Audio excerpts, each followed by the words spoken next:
Hi, welcome to Detours, Understanding Acquired Brain Injury. And today we're going to be talking about functional anatomy, functional neuroanatomy. And what that is looking at how different areas of the brain work together in order to make us who we are.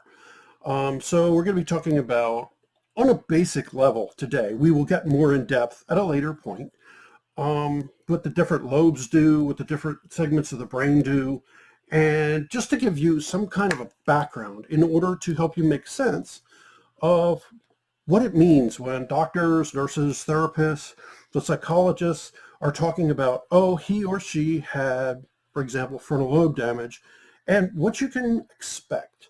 It's going to be at a very basic level initially. So sit back and enjoy the video, okay?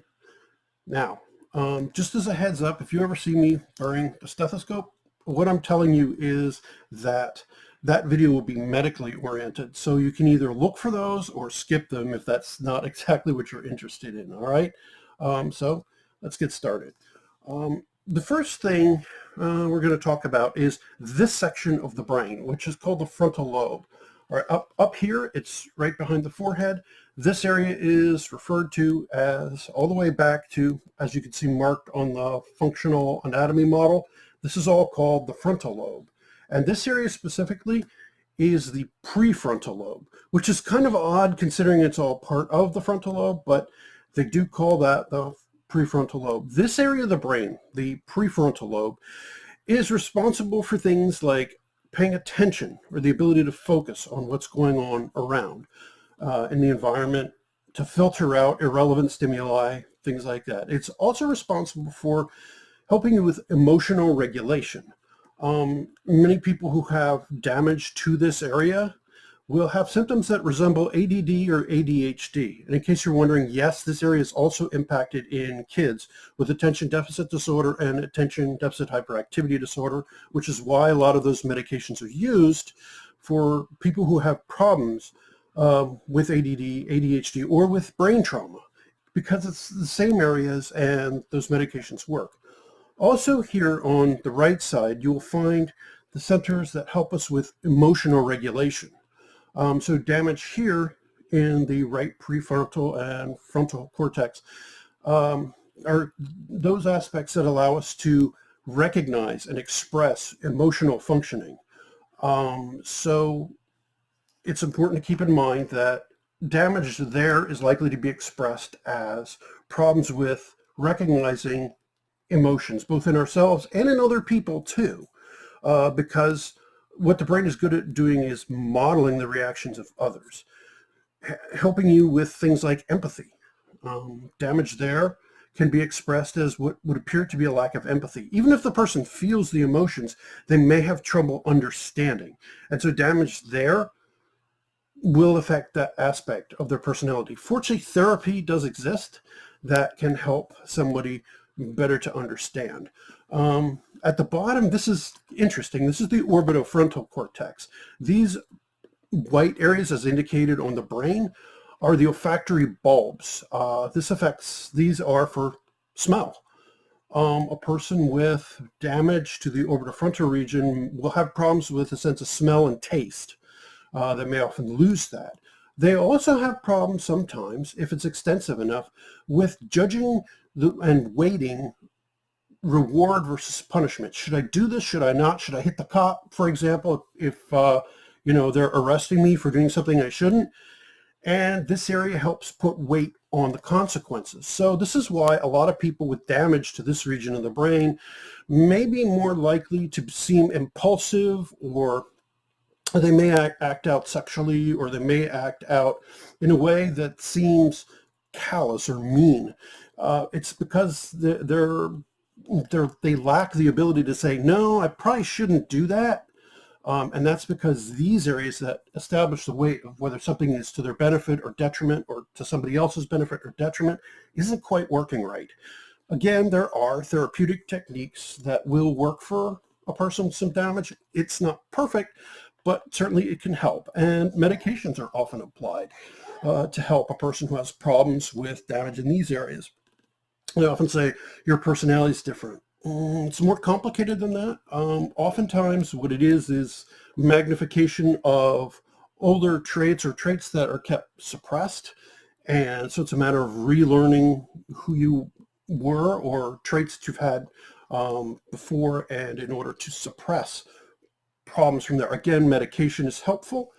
And so that's mainly what that area of the frontal lobe does. Also, just a quick note, creativity is often associated. Musical sensibilities, intuition, the nonverbal aspects you will find in the right frontal lobe. So a lot of people who have damage here, they may be able to do the mechanics of like playing an instrument or painting or whatever, but they lose that creative sense because it integrates the sensory information and also allows for the generation of novel concepts.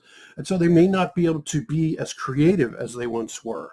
And that's devastating to a person whose career or whose hobbies are artistic. So damage there can be very destructive to certain people who depend on those abilities. And the intuition component is also important because it lets us detect somebody who may be trying to take advantage of us, or, you know, kind of those little subtle jokes or something like that, that requires that combination of intuition and creativity, or prevents us from being taken advantage of, tells us, maybe that person is not being forthright with me. That plays a role in those regions as well. Again, if it's not completely destroyed, rehab and neuroplasticity, which is depending on other neurons to do double duty, will allow us to rehabilitate some of those functions. Basically, anything that you had to learn as a kid can be rehabilitated. If it's something that came to you just naturally, it's much more difficult to rehabilitate. But there are still answers that you could turn to and find, sometimes medications, sometimes devices, things like that, or aids. But if it's something you learned, yeah, there are things we could do to rehabilitate you. All right, moving back further, these areas that show up as red, these regions are the motor, are for motor programming and are for senses, mostly for touch. You'll see here is the motor strip. Sorry, got to rotate that. Is the motor strip where you will be able to decide, do I want to move my arm, my leg, my mouth, my eyes, whatever, all along that area. But you have to make the decisions ahead of time before you actually get movement. And that's what that area of the brain does. It helps program those movements, and then you're able to carry them out by sending a signal down through the midbrain, down through the pons, and ultimately you send it down through the spinal cord down there. We'll get to that other structure in a minute. Then further back you have the somatosensory cortex, which provides sensory input from your lips, your eyes, your hands, all over your body, your lips and your tongue. Those areas are much larger because those regions are spread out here down towards the speech areas, because they have to be sensitive in order to help you program your speech and to help you move. So those areas are very sensitive for that reason. Want to just take a quick look. You can see on this side, sorry, this model's a bit cumbersome. You can see on this side here, this region of the brain towards the front, again, frontal lobe, because here's the prefrontal aspect, is called Broca's area. This area is often damaged in people who have strokes, certain types of stroke, and they can only repeat a certain sound or a certain word. It's not that they don't understand what's being told to them. It is more about that they're having trouble, again, with programming their mouth, their tongue, their vocal cords, all that, in order to say the word. So they may say like, hi, hi, hi, hi, hi, and that's all they can say. But they do have understanding to a degree. They may lose some of that, but mostly their language learning is intact. But this area is what's damaged. And in head injury, that also can be damaged. So that's important to keep in mind, because that area is responsible for helping us to organize our speech, to bring together the coordinated movements. So that area can be damaged. It's important to remember that the frontal lobe is mostly devoted towards speech and language. It's the prefrontal aspect that has those higher executive functions in it. All right, then moving back further to the area that looks bluish, that region is the parietal lobe, and that section of the brain is responsible for coordinating what we associate with academic skills, visuospatial and coordinating movement and putting together, making sense of symbols and language, associating sound with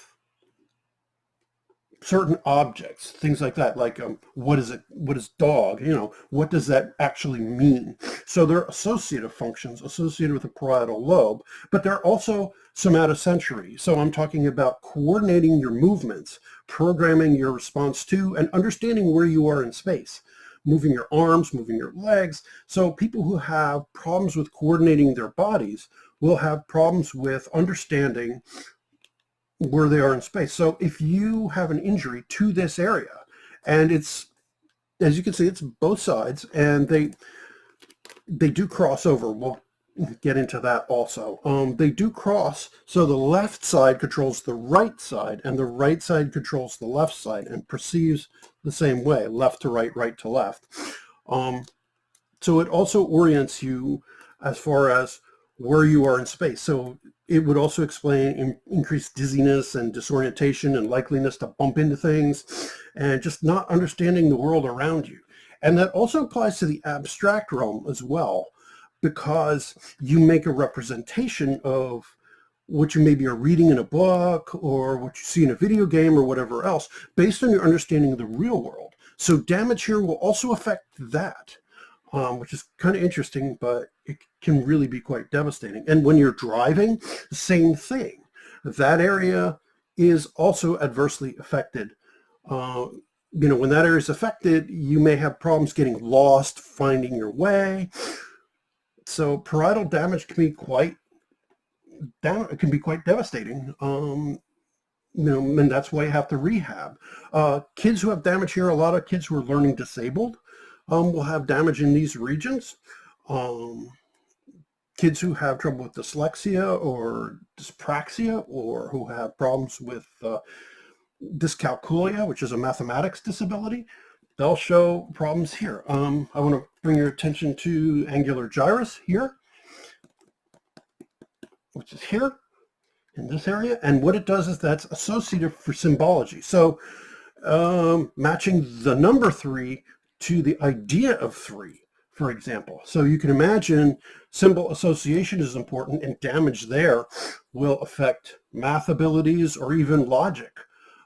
So it's important to understand the role of the angular gyrus, and there are specific neurological disabilities that come from strokes or other things. Now back further is what's called Wernicke's area. That associates specific language functions with their meanings. So I know that house means a building that I live in, or an apartment, or whatever else. I understand that the concept is associated with that word, not necessarily programming how to say it, but I understand the concept. And so damage to that area up here will affect my ability to actually speak and understand what I'm hearing or saying. And so when that happens, I may be able to say a lot of words, and people with what's called Wernicke's aphasia often sound quite fluent. They can say a whole bunch of words and can program it and get it to come out of their mouth, but it makes no sense. It's a jumble of words that really have no or only the vaguest connection, because they don't have the definitions. They're disconnected from their personal dictionary, as it were. And so it's important to understand the impact of that as well. Then looking further down into this area, let me hold that up. Sorry, my hands shake. Down into this area down here, this is the temporal lobes. They're bilateral, just like here to here. Temporal lobes Mostly are associated with auditory processing, sound, music, making sense of what you hear, assigning meaning, but they also help with emotional regulation as well, because deeper inside are structures like the amygdala, which is associated with fear and anger. And so the role of the temporal lobes is to help suppress or control some of those rage responses in relation to the frontal lobe. So they kind of work together in order to regulate our deeper, more ancient responses. And so damage to the temporal lobes may lead to problems with regulating anger or fear or anxiety. They also, damage there will affect language and perception. So those functions are more distributed. I want you just to, see that damage to those regions also can cause seizures. A lot of people ask about where seizures originate. They can come from pretty much anywhere, but primary areas are inside the temporal lobes, where the hippocampus sits, and our frontal lobe. Those two areas are origin points for most seizures. The hippocampus deeper down, which we'll look at in a moment, also has a very critical function, which is allowing the storage of new memories. It helps integrate those new memories, switch them from short-term, which is regulated by the frontal lobe. It allows us to hold in what's called working memory, which is like where you rehearse it until it can be converted and stored all over the brain as a long-term memory. But damage to the hippocampus can prevent you from storing it. And so a person with problems with the hippocampus won't be able to store memories for very long. So they may say, hi, how are you, meet you, and then 10 minutes later, they've completely forgotten who you are, and they'll have to be reintroduced, or forget, how they got where they are, get lost, and have to start all over again. And so damage to this area could be extremely problematic, obviously. Over time, there is healing that could take place, but usually damage to those areas will remain significant and will leave somebody with severe disabilities. Finally, in the back, these are primary and secondary zones for the occipital lobe. And these lobes are named for the bones under which they sit, the plates of the skull. So obviously it sits under the occipital bone. This area processes visual information. So it puts together, mainly here in this area. And what it does is allows us to basically see and associate with objects. For example, you see a key, you know what you're looking at, but it also allows you to bring together images from your eyes. If you sustain damage here, you could be blinded. Even if your eyes work fine, and there are cases of blind sight where the eyes work fine, but this area of the brain is just not operating properly. There are cases of what's called visual agnosia, which is where the person does not recognize objects. That has to do with an integration between both, and I won't get into that right now, but the occipital lobes are involved. Okay. Finally, there is the cerebellum. This area, which is the last of the major areas I'm looking at the moment, the cerebellum is associated with balance and coordination. This cerebellum means little brain, and it helps, it's the green area here, it helps organize our movements and allows us to move smoothly and in a coordinated fashion. Damage here means severe problems with walking, jogging, running. These are more the automatic kind of movements. And so it's important that this area functions well. Many people with severe damage to this end up in a wheelchair. They need a lot of support when walking, or even drinking, or any other basic motor activities, because damage there will obviously leave them truly unable to do any smooth or coordinated movement. I do want to show you one other thing. because the brain model here is, I want to show you inside this structure here, the white structure, as you could see, this structure here, is the hippocampus. That structure is what is affected adversely, and as far as with temporal lobe injury and why you might have problems with memory, severe problems storing those long-term memories. So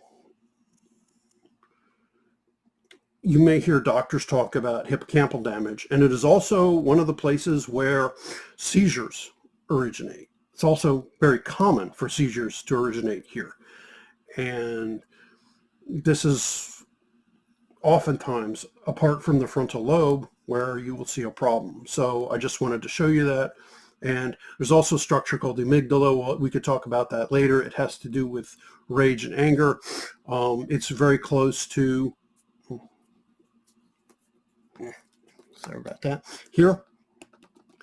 That has to do with a rage response. That's the more primitive aspects, but that pretty much covers basic neuroanatomy here. We will get more into depth if you're interested, but I did want to show you that so you're aware of these different areas if physicians bring it up or therapists or anything else like that. If you have any questions, please put them in the comment section below or go to our Facebook site, which has the same name, exact same name, and you can ask in either place. All right, and it's been a pleasure having you. And please click like and subscribe, and have a good day.